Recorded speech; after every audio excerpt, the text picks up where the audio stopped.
Are we still thinking about trying to ride some different bikes, some different brands soon? Yeah, I'm tempted. I just saw the P&L from April, and we had a good month, so maybe I'll go buy a I was just Yamaha. gonna say, yeah, well, we're up, so no dents. So maybe I'll buy a Yamaha 450 or something. Yeah, I gotta figure out what I'm gonna do for a bike because it's time, AJ. It is definitely time. Yeah. Oh yeah. Yeah, What are you riding, a 2012? I'm on that 2003 Cowie. What's crazy? Somebody was asking me like, "Oh, like, what year is your bike?" And I'm like, "Oh, it's a 19." They're like, "Oh, it's clean." I'm like, "Yeah, I don't get a chance to ride as often as I want to." They're like, "Where'd you get it from? Like, which dealer around here?" And I was like, "Oh, I actually got it from Factory Cowie. It was a Bowers and Tomac like leftover because Bowers was still getting support. So it went in the truck and we bought it from the guys, whatever." And they were like, "Wait, Tomac rode for Suzuki for Kawasaki?" And I was like, "It's time for a new bike." So, like, When people I can't was, remember what. they can't remember. They're like, "He rode for Kawasaki." I was like, "Yep, it's time. Let me go ahead and where's the nearest KTM dealer?" That is a sign, Dave. That is It's a absolutely sign. a sign. It's a sign. I need to get rid of that I bike. mean, if you're really into, I don't want to make people feel badly about saying this, but if Mhm. you can't have a bike that's even more than 2 years old. You You shouldn't. really, and as much as I hate to agree with you, obviously, if you're on a bike and you can't just keep your bike clean, keep it fresh, take care of your bike, baby it, like we all do.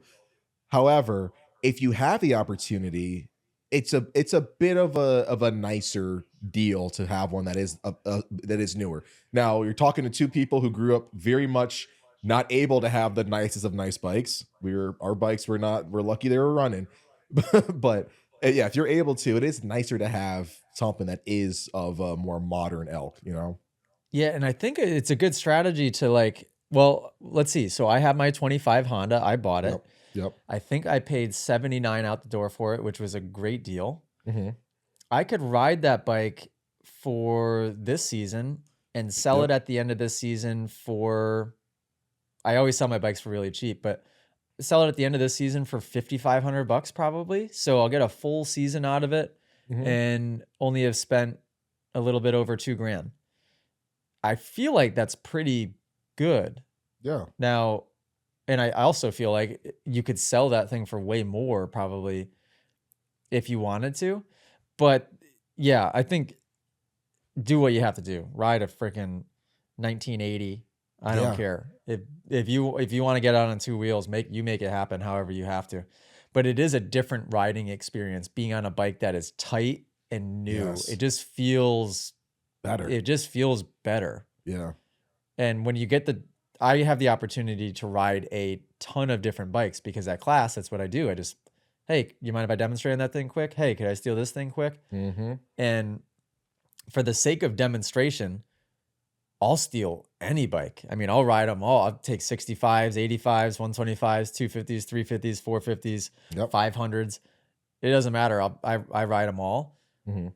It's a different experience riding something that just feels tight Yes. and new. Yep. Like the frame doesn't flex as much. Everything just feels Better. responsive and tight, I guess would Yeah. be a good way to explain it. But It almost feels like a surgical tool to me. Is the way I talk about it. Is I feel like I can slice in and out of things. I can be nimble, and the bike becomes more flickable because it is a more tighter, more rigid, less reactive frame setup. So it feels like I can knife in and come out really quickly. Whereas if I on an older bike, all of that frame compliance and that movement, it's almost like you just get stuck in a little bit more. You know what I mean? yeah, and just be able to hit your marks maybe a little bit more consistently Yeah.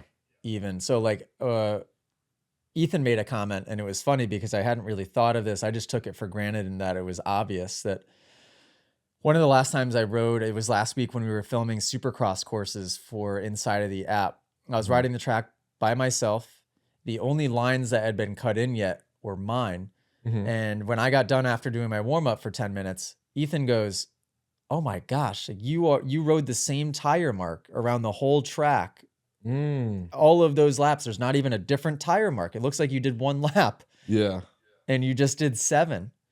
And I thought I don't know what I said back, but I just thought to myself like, well, like, yeah, obviously, you know. Yeah. That's the But goal.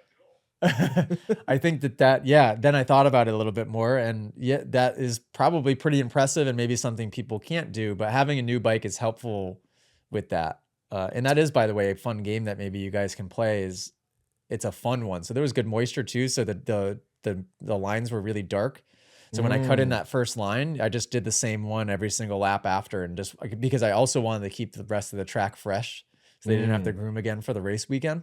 Yeah. So I just rode my one mark around the whole track, and it looked pretty cool too.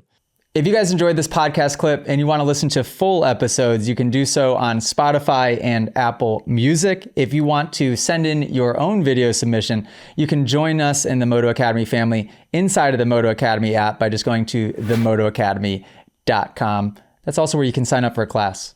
Okay, guys, see you next episode.